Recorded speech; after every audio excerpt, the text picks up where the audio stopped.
Star of the ring.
The system of deities and gods today associated with so-called Greek mythology was in fact learned by the newly arrived Hellenic tribes, primarily from the oral traditions, tales, customs, and rites of the natives of the Balkans, otherwise known as the Pelasgians. The perception, an absolute attribution, the Hellenes, is a recent phenomenon that arose from the disconnected, fanatical, religious, nationalist elements that emerged in Constantinople, Istanbul, and the Ottoman Empire, began its long descent in the late 18th and early 19th centuries.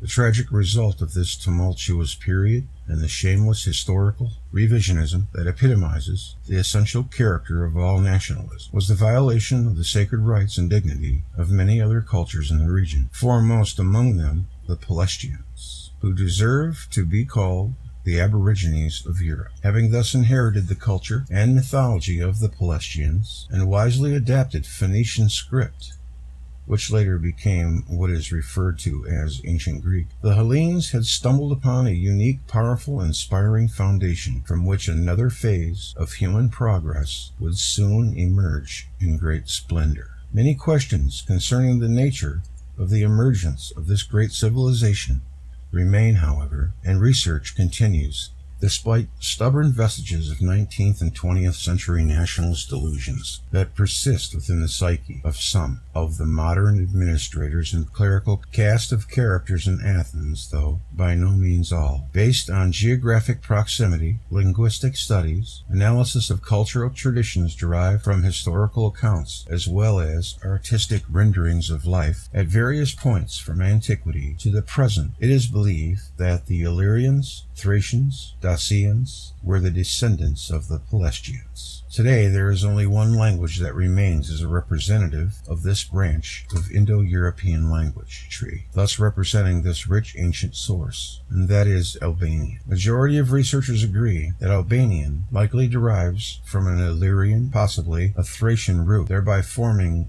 what is referred to as the Thraco-Illyric branch. Thus, from this conclusion, it is only natural for some objective scientists and fair-minded citizens of Europe to speculate that this language may have been a Pelasgian dimension that would fill in some of the gaps in our understanding of how the coagulation of a new culture emerged from the pre-Hellenic period through the wondrous Hellenic age. One of these gaps or anomalies in our understanding of antiquity is the existence of many names of the mythological gods that cannot be explained by ancient Greek. Some have attempted to compare Albanian roots with those names in order to derive their meaning. In more cases than can be labeled simply coincidence, the Albanian language appears to offer valuable clues, in some cases outright explanations to their meanings. In particular, a respected Greek intellectual from the oppressed Arvanite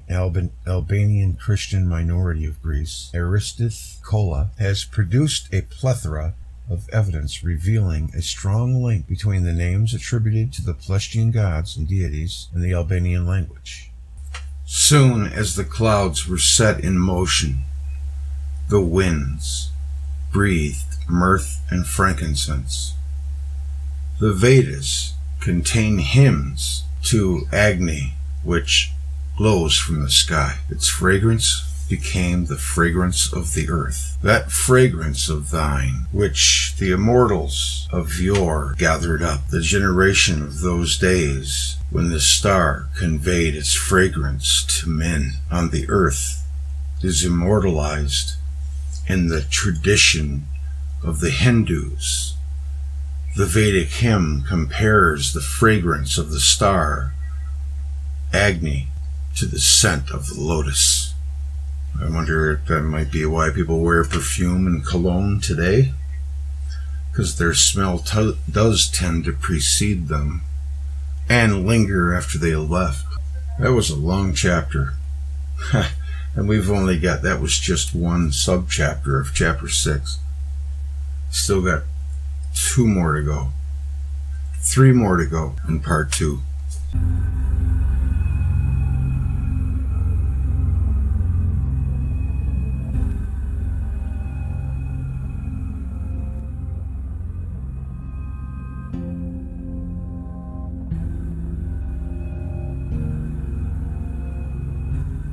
I'm sorry that I'm interrupting it a lot, but it's my worst nightmare for it to be coming out like crap. All I got is my gauges. I'm going to stop in a minute and talk to you.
The Arborescia philologist Demetrio Camada with the title Saggio di Grammatologia Comprata sulla Lingua Albanese, which was published 1864. It is written in Italian and I have translated it in Greek.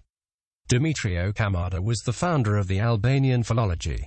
He supported the theory that Albanian language was an ancient Greek language which was spoken before the time of Homer. He also suggested that Albanians should use a modified Greek alphabet for their language instead of the Latin alphabet. The book of the Arvanite philologist Albanian, The Three Living Dialects of the Greek Language, in which he proves the ancient Greek origin of the Albanians and that Albanian is a Greek dialect. The book of the medical philosopher and linguist Ike Vothomopoulo with the title Pelasgic about the language of Pelasgians. Ancient Pelasgian transcripts deciphered with the modern Pelasgian Albanian and Greek language, ed. 1912. The Greek Pelasgian, Greek Albanian civilization, the ancient Greek philosophical view of the world. Pelasgology, the suppressed science, alternative linguistics, archaeology and anthropology, book with the title The Origin of Albanians. Linguistic and Ethnological Study has just published. The Greeks and the Albanians have a common origin from the Proto-Greek race of Pelasgians. Ancient inscriptions in Greece and Asia Minor that are written in Albanian. The Indo-European theory is a big lie. The Indo-Europeans did not exist but only Pelasgians who moved to the North Europe and East spreading their language and civilization. The Greeks and the Albanians are autochthonous in Balkan. The cradle of the Pelasgians were the Hellenic area, Greece. The Pelasgians spoke either Greek or Albanian. Some groups of residents of Greece spoke Greek and some other groups spoke Albanian.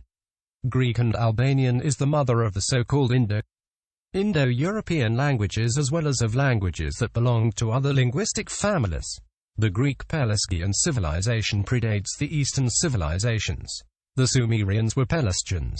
The Sumerian language consisted of Greek and Albanian words and its structure was similar with the structure of the Albanian language. The theory of ex oriente lux, the light from the east, is overturned and the theory of ex Balkan lux, the light from the Balkan, is supported with proofs, as the Balkan was the cradle of civilization. 7. The modern Greeks are descendants of the prehistoric inhabitants of Greece, and thus the various pseudo-theories that the Greeks are Slavs are overturned. 7. The modern Greeks are descendants of Pelasgians, in other words of ancient Greeks, Albanians, Vlachs, Dorians and Thraco-Illyrians. People of Crete are descendants of Minoans. The Greek tribe Sarakit-Sanoi are the most ancient people of Europe. The Greek tribe Sarakit-Sanoi are the most ancient people of Europe. 8. The significant part of the modern Greeks are Arvanites who are of Albanian origin and at the same time more Greeks than the other Greeks. 9. The peoples of the Balkan Peninsula are of Greek and Albanian origin. The Slavic-speaking inhabitants of the Balkans are not of Slavic origin. The Slavo-Macedonians are descendants of ancient Macedonians. The Bulgarians are Greek Thracians. The Bosnians and other Slavic-speaking populations are Illyrians Albanians. The Vlachs are not Romanians but of Greek origin. The Turks of Western Asia Minor are largely of Greek and Albanian origin. Thus the ethnic picture of the Balkan Peninsula and Asia Minor is restored. 10. Kosovo, Dardania, is Albanian. In Kosovo the Albanians lived thousands of years before the arrival of Serbs in 6th century AD. The Greek-Serbian friendship is a big myth. There is nothing in common among Greeks and Serbs the exception of religion. Religion is not a reason for the existence of a Greek-Serbian friendship. All the truth about the origin of the people of Epirus and Macedonia, ancient and modern. 11. The Albanians in the 19th century had a Greek consciousness and wanted to unite with Greece as a Greek-Albanian state. The Greeks liked this option. In 1907 a protocol of Greek-Albanian understanding was signed by the Greeks and Ismail Kemal, who later became Prime Minister of Albania, for the creation of a Greek-Albanian federation. 12. Nationalism in the Balkans served and serves the interests of third parties which aim to divide and conquer. The Balkan people must unite and be friends due to common descent. That strength in unity. The Greeks and the Albanians are the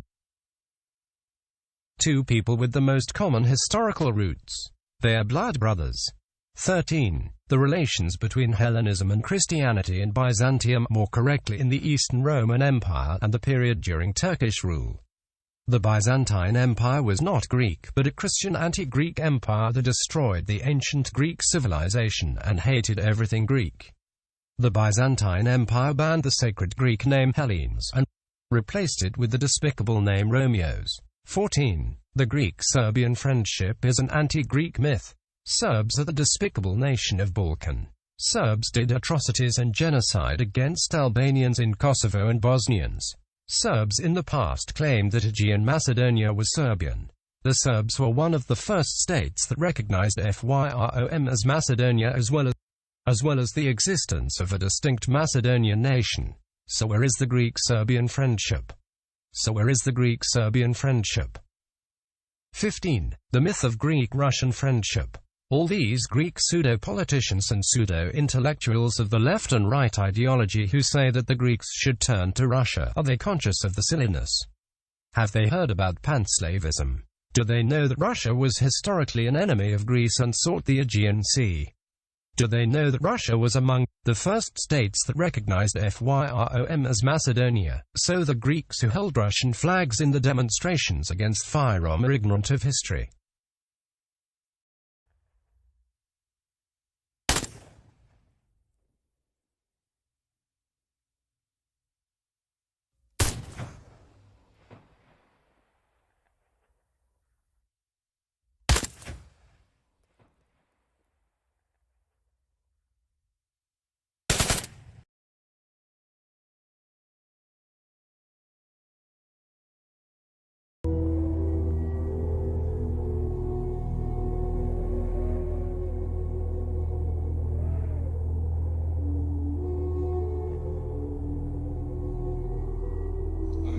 Things out of the cellar. You never know what's going to come next. I don't remember recording that.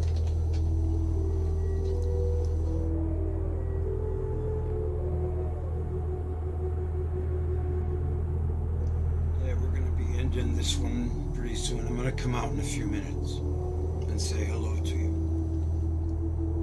By the way, just in case, let me see, where is that again? Oh, yes.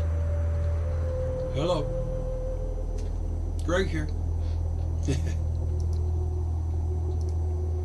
Got my red light on. Oh, I should sit straight. I look fat.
This is October 30th and 31st, 1999.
Couple of things I want to iterate here.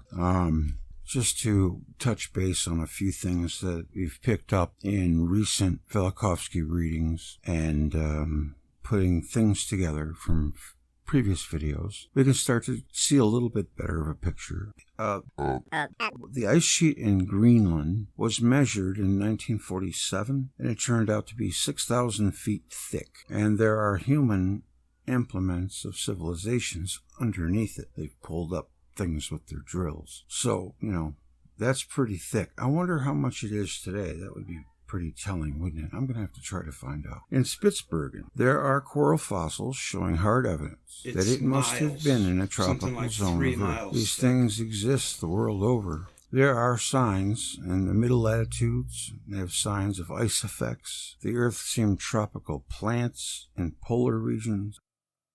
This all gets ignored by the Fantasy Island residents, our scientists. Human settlements and artifacts were found in the highest elevations of the Himalayan mountains. 29,000 feet high. Himalayan pink salt comes from there. It's very healthy. They took a bunch of people that were sick and put them in a Himalayan salt mine for a couple of weeks, and their health vastly improved, and they were even feeling younger when they left. It has some kind of an effect on us. We need it. It's probably the trace mineral. Oh, this is a good one.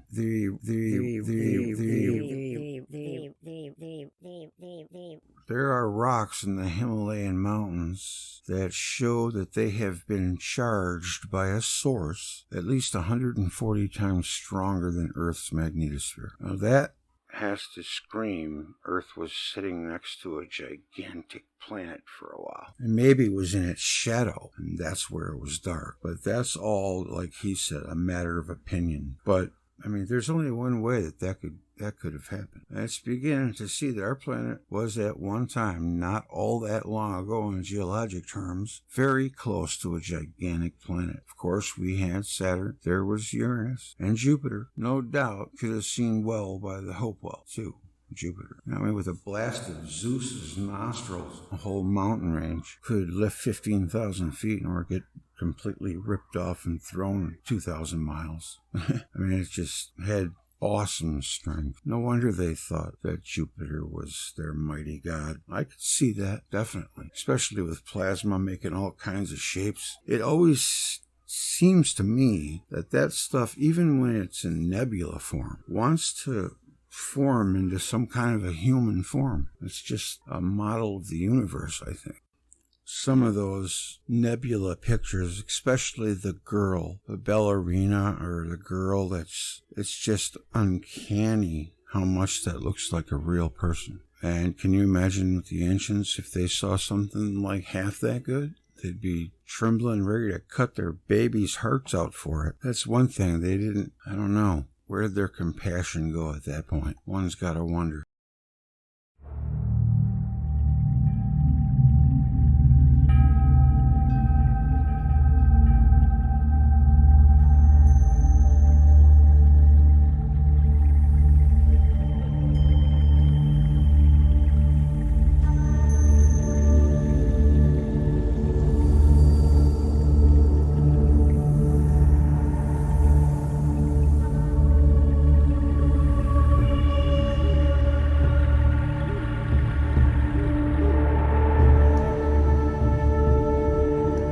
As a species, we are lost in the forest.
sounds so good. I like that guitar. It's nice.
That image makes me think of the core of a star being spit out. Yeah. Well,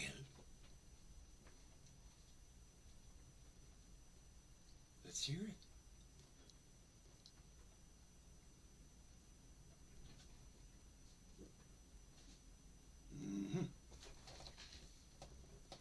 Let me help it along.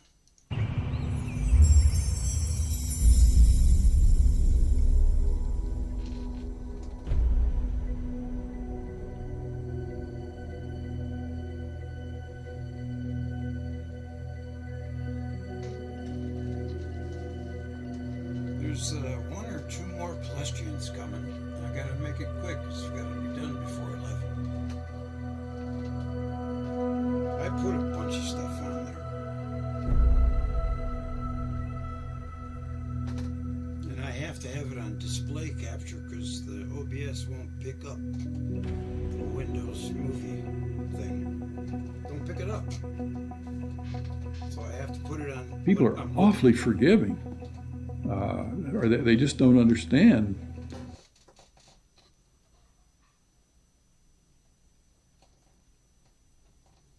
Oh, look at that. Well, let me see. I know it's not done. There's two more videos or audio still, so give me 1 second.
to my day, just letting it all hang out. Now she's a brick house.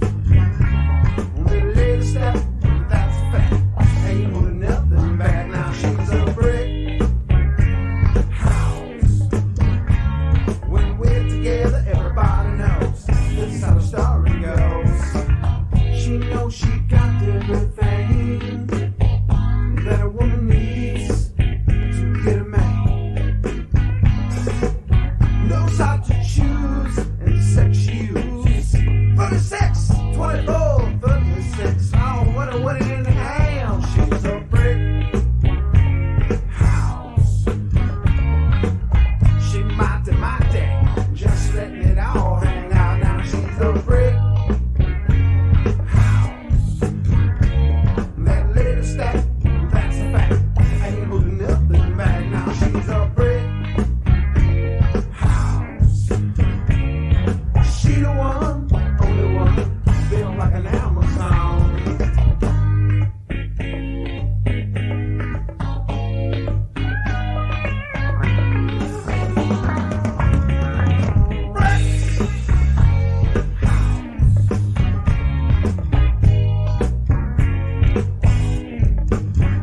She's a brick house. Age of the Pelasgian race. A race of people arrived from Asia, whom the Greek authors named in general Pelasgians and Terseni, occupied the biggest part of Europe even before the migration of the Greeks, Celts, and Germans to the lands of this continent. These Pelasgians had formed in ante-Hellenic times the most extended, most powerful, and most remarkable people, a nation who from a moral and material point of view had changed the face of archaic Europe. The Pelasgians appear at the front of all the historic traditions, not only in Helena and in Italy, but also in the regions from north of the Danube and the Black Sea, in Asia Minor, in Assyria, and in Egypt. They represented the original type of peoples, so-called Aryan, which introduced in Europe the first benefits of civilization. We find, even today, the traces of their ethnographic extension as well as their industrial activity on 3 continents of the ancient world, beginning from the mountains of Norway to the deserts of Sahara, from the sources of rivers Araxi and Oxus to the Atlantic Ocean. But their political history and the history of their civilization are lost in the night of time. The few still preserved data about the Pelasgians showed this great and fine people only in the last period of its history, when its political independence had been lost almost everywhere, and when its name had started to disappear. And unfortunately, even these few fragmentary data which have remained from the Pelasgians are transmitted by those who had conquered them, destroyed them, persecuted them, and later executed them, and later of its empires and institutions, of its art and industry, has remained buried. The political history of especially the southern Pelasgians ends with the fall of Troy. From now on, all we still hear about these Pelasgians from around the Aegean Sea are only simple mentions of few and scattered groups forced by their enemies to immigrate from one country to another in search of a new place to settle. For the Greek people, the Pelasgians are the oldest people on earth. Their race seemed to them so archaic, so superior in concepts, strong in will and deed, so noble in mores, and the Greek traditions and poems attributed to all the Pelasgians the epithet of divine. Homer, Iliad. Dionysius of Halicarnassus says the Pelasgians from near Dodona were considered as saints, and that nobody dared to go to war against them. This epithet meant people with supernatural qualities, similar to the gods, epithet which they in truth had deserved for their moral and physical qualities. The Greeks had lost long ago the tradition about when, how, and from where they had come to the lands of Helena. But they had a tradition that before them another people had ruled over the land occupied by them. A people who had reclaimed the swamps, drained the lakes, created new courses for rivers, cut the mountains, connected the seas, plowed the plains, founded cities, villages, and citadels, had an inspiring religion, and had erected altars and temples to the gods. And that those people were Pelasgians. Yes, and that people, and those people were Pelasgians. According to the ancient Greek traditions, the Pelasgians had dwelt in parts of Greece even before the two legendary floods which had flowed over Attica, Boeotia, and Thessaly, one in the times of King Ogyges, the other in the time of Deucalion, Herodotus, Apollodorus. Therefore, they had ruled over the Greek lands even before the times of Noah. At the time of the flood of Ogyges, Pheronius, the father of Pelasg, reigned over Argos, Vesuvius. A branch of Pelasgian people, the Arcadi, who inhabited the slopes and valleys at the center of Peloponnesus, had the tradition that they had been on earth even before the moon had appeared in the sky. There we go. Apollodorus, Rhodius. Regarding this important tradition, Scholiast. the scholiast of Apollodorus Rhodius says, "It seems that the Arcadi have existed even earlier than the moon, as Exodus writes in his work Parados, and Theodorus writes that the moon had appeared on the sky a little earlier than the war of Hercules with the gigantes. Aristos of Chios and Diodorus of Chalceda say the same thing in their books about origins." Finally, Ephor, we got some goofy names, that's for sure. Ephor, one of the most diligent researchers of antiquity and lover of truth, who had lived in the 4th century BC, writes, "The tradition tells us that the Pelasgians had been the most ancient people who had ruled over Greece." Herodotus. Prehistoric civilization of the Pelasgian race. When the Pelasgians appeared for the first time in the land of Helena, they did not find here, as traditions tell, but a wild population scattered through mountains and woods, living in caves, without a society, without laws, without religion, and without useful knowledge. Arcadi, brave and pastoral people. The oldest inhabitants of Helena said that, as Pausanias tells, that the first man born on earth had been Pelasg. As Pausanias tells us, the first man born on earth had been Pelasg, a man distinguished for the size, the strength, and the beauty of his figure, who surpassed all the other mortals for the qualities of his spirit. That is, Pelasgi, after starting to reign, had been the first to teach the people to build huts to protect themselves from cold, rain, and heat. That he had taught the people to make clothes from sheepskins, and he had forbidden them to continue to eat leaves, roots, and weeds, out of which were dangerous for their health. That he had taught the people to stop eating any sorts of acorns, but only from oaks. And the ancient epic poet Asius writes about the Pelasgi that he had been born from the black earth on the high slopes of the mountains, to be the beginner of the mortal genus. Another representative of the ancient Pelasgian civilization had been the divine Prometheus, the son of Lapit, the son of Gaia. The poet Eschyl, in one of the most beautiful works of his, presents Prometheus explaining the benefits that he had brought to mankind. "These people," says Prometheus, "did not know either the art to build brick houses in the light of the sun, or the way to work the wood, but they dwelt underground in the dark of the caves, exactly like ants. They had no certain sign by which to know when winter came, when spring, the seasons of flowers came, when the sun, the season of fruit, came. but led a life from one day to another, completely lacking any knowledge, until I taught them to know the rising and setting of the stars. Things difficult to know. Apart from this, I taught them the system of all useful sciences. I discovered the writing and the way people could remember all the sciences. I was the first to yoke the animals, which could be used for transport. Nobody else but I have invented the sailing ships so that the people could cross the sea. Till now, if it happened that one fell sick, one died from lack of means of healing, until I showed them how to make medicines and how they can cure all the diseases. I have introduced various modalities of knowing the future.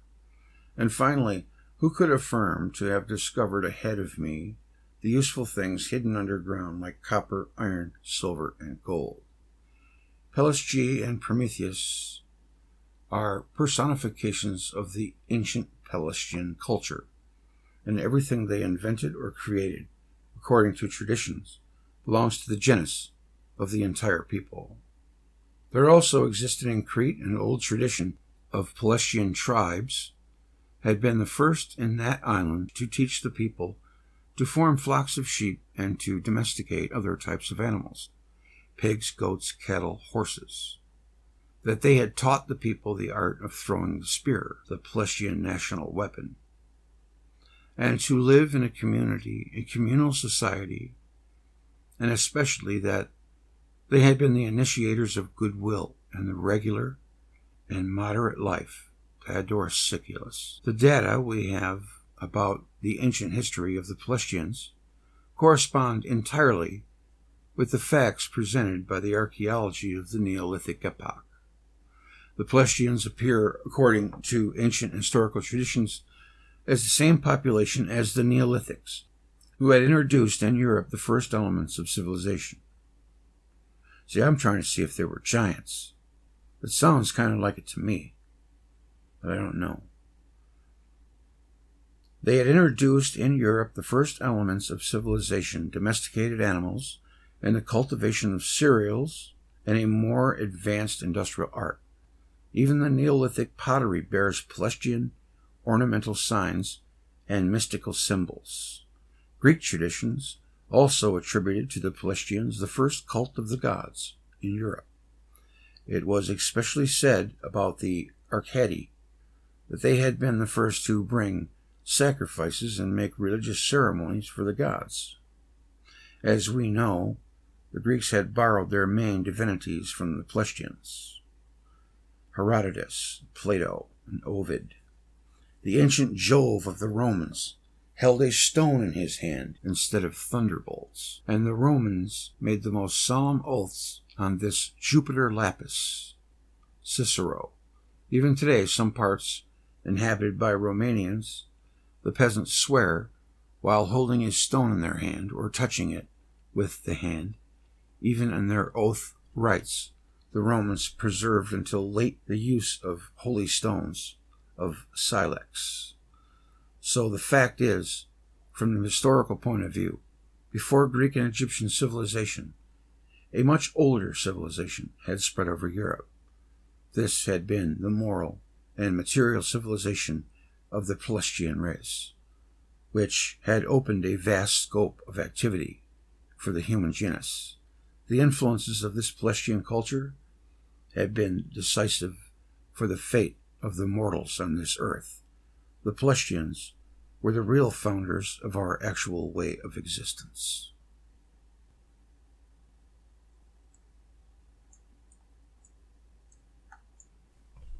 The system of deities and gods today associated with so-called Greek mythology was in fact learned by the newly arrived Hellenic tribes, primarily from the oral traditions, tales, customs, and rites of the natives of the Balkans, otherwise known as the Pelasgians. The perception an absolute attribution hear this to yet? the Hellenes is a recent phenomenon that arose from the disconnected, fanatical, religious, nationalist elements that emerged in Constantinople, Istanbul, and the Ottoman Empire, began its long descent in the late 18th and early 19th centuries.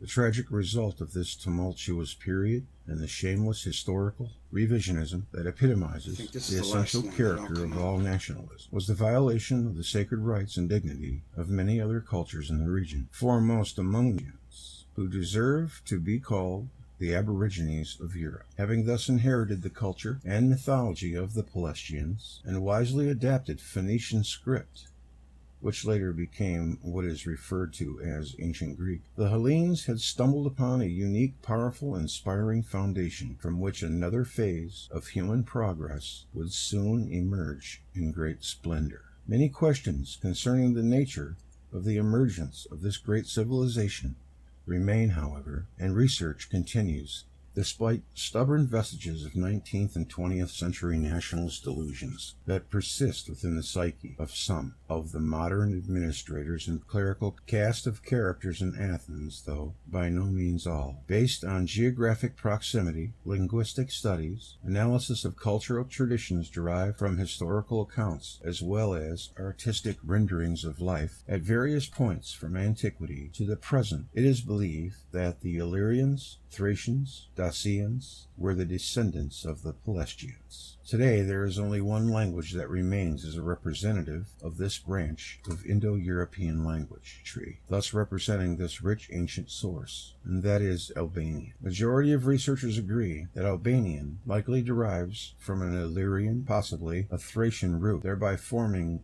what is referred to as the Thraco-Illyric branch. Thus, from this conclusion, it is only natural for some objective scientists and fair-minded citizens of Europe to speculate that this language may have been a Pelasgian dimension that would fill in some of the gaps in our understanding of how the coagulation of a new culture emerged from the pre-Hellenic period through the wondrous Hellenic age. One of these gaps or anomalies in our understanding of antiquity is the existence of many names of the mythological gods that cannot be explained by ancient Greeks. Some have attempted to compare Albanian roots with those names in order to derive their meaning. In more cases than can be labeled simply coincidence, the Albanian language appears to offer valuable clues, in some cases outright explanations to their meanings. In particular, a respected Greek intellectual from the oppressed Arvanite Albanian Christian minority of Greece, Aristith Kola, has produced a plethora of evidence revealing a strong link between the names attributed to the Pelasgian gods and deities and the Albanian language.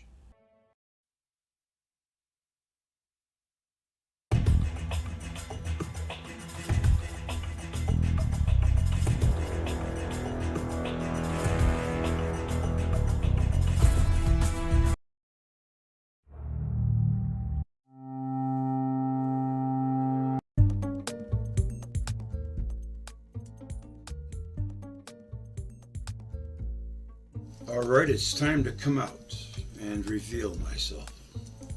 I must sit up straight. I think I gotta move the camera. It's cutting my head off. I do have hair, see? But anyways, that's me. That's what I look like. See, I have a face for radio. That's why I don't show myself. Now I want to see who's all here. So let me get window capture and capture you. You're much prettier than that old mummy. Hello, Greg here. Can you see me? Want me to make it bigger? I'll make it bigger. I don't want to break your TV screen. Come on, where you at? Hello. The Arboretia philologist I know, I'm old. Kamada with the title Sagiodiagrammatological Practice for a Lingua I figured, which was shoot, published I've been 1864. doing this It is for written in 5 Italian years and or I have so. translated it in Greek. Everybody keeps Demetrio wanting to know what I Kamada look is the like. founder of the Albanian There you go. You have seen me. Now, don't you wish you wouldn't have? I want to say hello to Mary Cooper. Hi, Mary. Ray Carr. Everybody's like, ew! Mitch Miller. Mika Miller. I'm sorry, Mika. Red Draken. And Rachel Dillinger. Hello, Rachel. Randy Garcia. That's not Rachel, my daughter Olivia's friend, Rachel, is it? Or Raquel? No, that's Raquel. I'm sorry. No, can't be you. Donald Wages. Yeah, Rachel Dillinger. Randy Garcia. Meredith. Wonderful Meredith. I love you. Meredith is a super supporter. There's James. Hola, James. How you doing, buddy? It's nice to see you too, Ricard. Runs with scissors. You look just like us. Yes, that's me. I am just like you. That's a compliment, actually. At least you're not running or tuning out. No. I figured, what the heck? See, I do have my red light on. I just wanted to prove that to you. All right, we're going to end this one.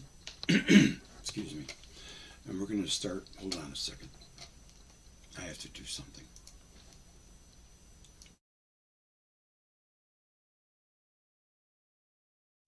I hate throat clears. Anyways, I got to get closer to the mic. This looks like I'm a little low. That's why I use this right here. Where is it? Filters.